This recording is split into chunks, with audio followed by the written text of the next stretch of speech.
For 13 years, Alexander the Great fought across 3 continents, led 35,000 men against armies 10 times their size, and never lost a single battle. His secret wasn't luck. It was a tactic so deadly, armies still study it today. In 336 BC, a 20-year-old became king of Macedonia. His father Philip had just been assassinated. Most kingdoms would collapse, but Alexander inherited the deadliest army on earth. At its core was the phalanx, a wall of spears, each sarissa 18 feet long, striking before an enemy could even get close. Unstoppable from the front, but slow. So Philip added the companion cavalry, armored horsemen trained to smash through enemy lines at full speed. Alexander fused them into one strategy, the hammer and anvil. The phalanx pinned the enemy. The cavalry struck the weak point. Caught between the two, armies shattered. And his first test? The Persian Empire, the largest the world had ever seen.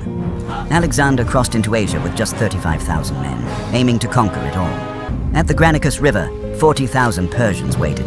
Crossing under fire was suicide. Alexander charged anyway. The phalanx waded in under arrows. Men fell, but the line held. Then Alexander's cavalry thundered into the flank. The Persians broke. Thousands dead. Alexander lost fewer than 100. The message spread fast. Resistance was hopeless. Cities surrendered, and Persia's king, Darius III, finally took notice. Darius brought a massive army, but Alexander trapped him at Issus, a narrow strip between mountains and sea. Numbers meant nothing. The phalanx locked the Persian center. Then Alexander formed his cavalry into a wedge and charged straight for Darius. Their eyes met. The king panicked and fled. His army collapsed. His family was captured. The greatest empire on earth had been humiliated by a 22-year-old. 2 years later, Darius returned with an even larger army, maybe 200,000, on the plains of Gaugamela. He brought scythed chariots with spinning blades, elephants, cavalry from every corner of Asia. When the chariots charged, Alexander's men simply opened lanes. Javelins brought them down. The terror weapon failed instantly. Then Alexander feinted right, pulling the Persian cavalry with him. A gap opened in their center. He wheeled around, formed his wedge, and charged straight at Darius. For the second time, the king of Persia fled. His empire collapsed in a single day. Babylon, Susa, Persepolis, all his. Alexander was now king of Asia. But his hardest test lay ahead. In India, Alexander faced King Porus and 200 war elephants, living tanks that terrified horses. For weeks, the two armies stared across the Hydaspes River. Then, during a storm, Alexander secretly crossed upstream and struck at dawn. Porus countered with his elephants. The ground shook. Horses panicked, but Alexander adapted. Archers targeted the handlers. Uncontrolled elephants trampled their own lines. The hammer and anvil struck one last time. Phalanx pinned, cavalry encircled.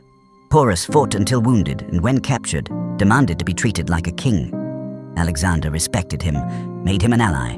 But victory came at a cost. 1,000 Macedonians dead, his men exhausted. And for the first time, Alexander saw their limits. Alexander wanted to march further east, toward the Ganges, toward more glory, but his men refused. 10 years of deserts, mountains, jungles. They were broken, homesick.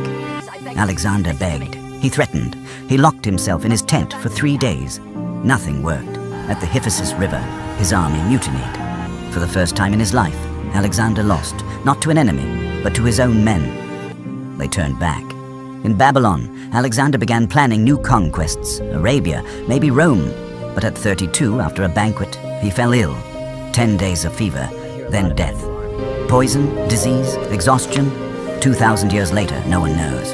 What is certain, he left no heir, no plan. His empire tore itself apart within months, but his tactics survived. The hammer and anvil, combined arms warfare, ideas that still shape modern armies. Alexander's empire collapsed. His genius did not. He remains the man who never lost a battle. And maybe the real question isn't what he conquered, but what he might have, if he'd lived. Could he have taken Rome, India, the entire world? Tell me what you think in the comments. And if you want more legendary commanders, hit like and subscribe.